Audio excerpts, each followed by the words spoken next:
सरकार अगर पॉलिटिक्स करेगी वो नहीं मालूम है, लेकिन देखिए जो अपराध अगर हुआ है तो अपराध के लिए तो कार्रवाई होनी चाहिए, ये कानून सम्मत बात मैं करूंगा। अगर कोई अपराध हुआ है किसी के भी तरफ से हुआ, एजेंट से हुआ हो, निवेशक से हुआ हो, मुझसे हुआ हो, प्रबंधन से हुआ हो, सहारा से हुआ, किसी से भी हुआ तो कार्रवाई होनी चाहिए, मैं नहीं कह रहा हूं। मेरा ये कहना है कि ये जो अभी आपने कहा कि सहारा के काउंटर से हो, कर्नल साहब ये इनका जो डिमांड है कि सहारा को डुबाने के बजाय या सहारा को बंद करने के बजाय बेहतर यह होता कि सरकार अपनी निगरानी में प्रबंधन को अपने जद में ले और प्रबंधन के साथ मिल करके पैसे का भुगतान करे, क्योंकि सहारा प्रबंधन ही ये सत्यापित करने की स्थिति में है कि भाई हाँ इस व्यक्ति का पैसा, इस व्यक्ति का पैसा नहीं है। उसमें भी कुछ धांधली हो सकती है सर, बहुत धांधली हो सकती है। और मैं आपको ये बात कहना चाहता हूं इस मंच पे कि पूरा सिस्टम में सहारा का ने जो निवेशक को लूटा है उसमें उसका सिस्टम सहारा के लिए बहुत मजबूत और निवेशक के लिए संपूर्ण रूप से खोखला। कोई system of checks and balances नहीं था। और सहारा का जो ये सिस्टम था कि एजेंट जो डिपॉजिटर है उसी को एजेंट नियुक्त करना और उसी में से कुछ कमीशन दे देना, ये बहुत बड़ा धोखा था। और एजेंट ये बात समझ नहीं पा रहे थे जब तक कि वो दूसरों से पैसा जमा कर रहे थे तो उन्हें ऐसा लग रहा था उनकी आमदनी हो रही थी। लेकिन जब उनकी स्वयं के पैसा जब नहीं मिला तो इनिशियल तो चला ही गया उसका जो कमीशन, और पूरा प्रिंसिपल अमाउंट में भी एजेंट का पैसा चला गया। ये उनको समझ में नहीं आया। और agent is as good as an employee of the company, तो वो ज्यादा मुंह भी नहीं खोल सकता। इसीलिए मैं शुरुआत में ही पहले दिन ही कहा कि ये एजेंट ही सबसे बड़ा फ्रॉड करने में उसका योगदान बहुत ज्यादा हुआ है, चाहे इंटेंशनल हो या अनइंटेंशनल हो, ये आपको मानना पड़ेगा। आप एक सिस्टमिक तरीका देखिए ना, इस सिस्टम में कोई भी सुरक्षा था निवेशकों का, कुछ नहीं था। और सबसे बड़ा विश्वास जो निवेशक करता था वो इस एजेंट पर करता था, और वो एजेंट उसका कमीशन लेता था और उस कमीशन को एजेंट समझता था कि उसकी आमदनी हो गई।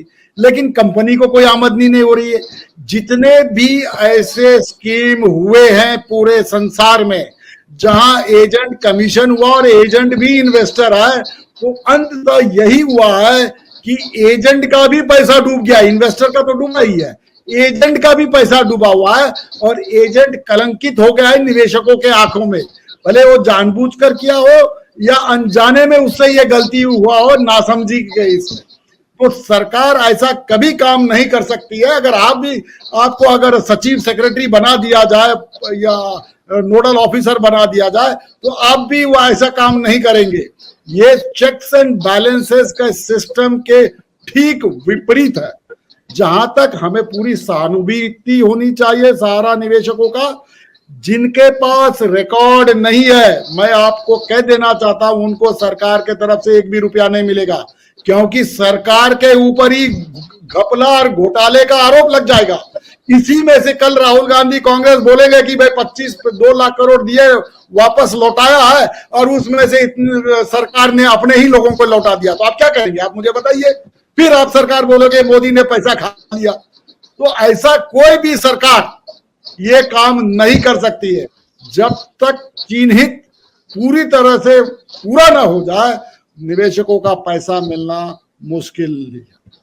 इसीलिए सरकार का यहाँ इंटेंशन तो उन्होंने क्लियर किया है और उसमें चिन्हित करने में देरी लगेगी। लेकिन आपको मालूम होना चाहिए सरकार निश्चित रूप से पैसे देगी, उनको देगी जिनका रिकॉर्ड, जिनके पास प्रूफ हो कि उन्होंने पैसा जमा किया है सहारा के पास।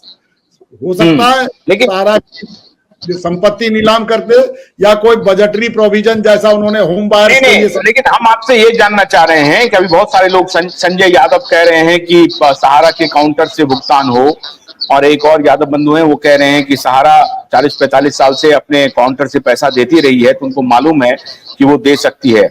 अपराध अगर सहारा से हुआ है तो जुर्माना डालिए, जेल में बंद कीजिए, भुगतान तो कीजिए साहब। वैभव नैना लिख रहे हैं, ठीक कह रहे हैं आप। बोलता था मैं हूं सहारा नहीं देगा तो, बोलता था मैं हूं सहारा नहीं देगा तो, अच्छा, एजेंट बोलता था कि मैं हूं सहारा, अगर नहीं देगा सहारा पैसा तो। क्या नायक साहब, क्या आप ये बोलते थे जब आप पैसे इन्वेस्ट कर? अच्छा, एक और बात अभी कर्नल साहब ने कही कि जिस फाइनेंशियल ट्रांजैक्शन में निवेशक और एजेंट दोनों निवेशक बन जाता है, मतलब एजेंट भी निवेशक बन जाता है, वहां डूबने की गुंजाइश ज्यादा होती है, क्योंकि आप प्रबंधन को ठीक से समझ नहीं पाते हैं, या प्रबंधन जो ऑपरेशंस कर रहे हैं उनकी क्या परेशानी है ये वो आपको बताने में असमर्थ होते हैं। क्योंकि बिजनेस में अगर मान लीजिए कोई हिकअप्स आ रहा है और वो हिकअप्स अगर आपके सामने खोल दे तो आप पर एक नेगेटिव इंपैक्ट जाएगा, वो फॉल डाउन कर जाएगा पूरी तरह से। तो ऐसी स्थिति में प्रबंधन कुछ चीजों को बचा के चलती है। इसीलिए मैं बार बार कहता हूं कि सहारा के दोष जितने हैं उससे ज्यादा दोष उस वक्त की सरकार का है, जो उन सरकारों ने उनको अगर उनके ऊपर एक्शन लेना था तो उन पर अपना विजिलेंट बिठाते, उसको कहते कि आप जो ऑपरेशन कर रहे हैं उसको ट्रांसपेरेंट, जबकि उनका ऑपरेशन तो ऑलमोस्ट ट्रांसपेरेंट था, सब कुछ उनके पास जाता था, ट्रांसपेरेंट कीजिए, इसमें जो गड़बड़ियां हो रही हैं उसको देखिए। ऐसा उन्होंने नहीं किया। और आपको याद होगा कि हमने पहला वीडियो बनाया था सुप्रीम कोर्ट के जस्टिस के ऊपर, सुप्रीम कोर्ट के जस्टिस के ऊपर बनाया था। यह कहा जाता सुप्रीम कोर्ट के जस्टिस के ऊपर कि अगर आपको सहारा सुब्रत राय को जेल भेज दिया आपने और 2 साल तक आपने जेल में रखा, उसका कोई फायदा नहीं हुआ, और अंततः सुब्रत राय आज स्वर्ग सिधार गए, कुछ भी नहीं हुआ सुब्रत राय जी का, आखिर वो गुजर गए। और हाल ये है कि आज करोड़ों निवेशक और एजेंट सड़क पर हैं। तो क्या किया सुप्रीम कोर्ट ने? सुप्रीम कोर्ट को करना क्या चाहिए था? सुप्रीम कोर्ट को करना चाहिए था कि कमेटी बना देती और कमेटी अपनी रिपोर्टिंग लेती और उनको फिर वो टाइट करती, टाइट करके कहती कि भैया इतने इतने दिनों में पीरियोडिकली आप अपने इसको ट्रांसपेरेंट कीजिए, पैसा दीजिए। जेल भेजना तो कोई उपाय नहीं था, और अगर जेल भेजना था तो उसके लिए कानूनी कार्रवाई करके उनको जेल भेजते। वो भी कंटेम्प्ट ऑफ कोर्ट है, जो सुप्रीम कोर्ट के ही अगेंस्ट हम लोगों ने किया था उस वक्त कंप्लेन फाइल। ये जज के खिलाफ हमने कहा था कि ये कंटेम्प्ट ऑफ कोर्ट है। Contempt of court means contempt of natural justice. ये प्राकृतिक न्याय की अवहेलना है जो सुप्रीम कोर्ट ने उस वक्त किया था, क्योंकि कंटेम्प्ट ऑफ कोर्ट के मामले में अधिकतम सजा 6 महीने है और 2000 या 4000 रुपए का आर्थिक दंड है। 6 महीने आपने 2 साल तक सुब्रत राय को जेल में रखा, तो उसका हिसाब हुआ क्या? कुछ नहीं हुआ।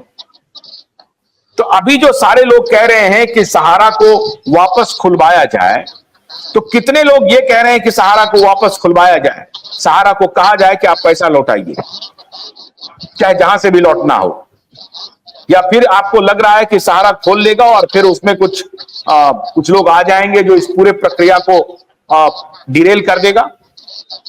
अंसार मंसूरी साहब, आप बोलिए, बोलिए मंसूरी साहब, बोलिए मंसूरी साहब, बोलिए, अनम्यूट करके बोलिए।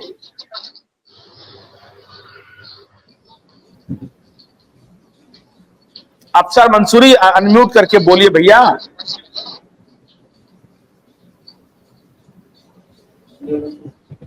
अरे बाबा म्यूट हो यार,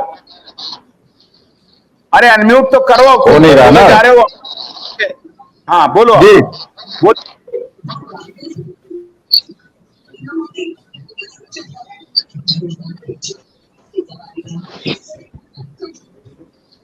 बोल ही नहीं रहे यार मंसूरी जी, बोलिए। ये कह रहे हैं सर, सहारा तो भुगतान कभी नहीं करेगी बंद जी। अब बात ये है ना कि विपक्ष क्यों नहीं बोल रहा? आज का जो टॉपिक है, विपक्ष क्यों नहीं बोल रहा है? तो विपक्ष, हम लोग लड़ भी रहे, आंदोलन कर रहे हैं, हर जगह जा रहे हैं। सरकार तो ये कह रही हम देंगे। चुनाव से पहले जो है अमित शाह जी ने ये कहा भी था कई रैलियों में कि हम भुगतान करेंगे। तो विपक्ष के लोगों को ये बनता है कि वो सरकार पे दबाव बनाए। जिस तरीके से नीट का मुद्दा उठ रहा है और भी मुद्दा उठ रहे हैं, तो विपक्षी पार्टियां जैसे यूपी से अखिलेश यादव चुन के गए हैं, वहां पे मजबूत सीटें लेके गए हैं, और राहुल गांधी को भी ये मुद्दा उठाना चाहिए। सहारा का मुद्दा हम लोगों ने कई जगह उनकी रैलियों में भी पूछा है, सर हमारी अगर आपकी सरकार बनती है तो क्या होगा? कि हम आएंगे तो हम बात करेंगे। अब सरकार में तो वो आए नहीं, तो विपक्ष में बैठे, तो विपक्ष वाले जो है सरकार पे दबाव बनाए कि क्यों नहीं हो रहा। तो विपक्ष भी क्यों नहीं बोल रहा है? इसका मतलब वो भी इसमें फंसा हुआ है पहले से, जब इनकी सरकारें थी कांग्रेस की, तो ये भी घालमेल है सर इसमें।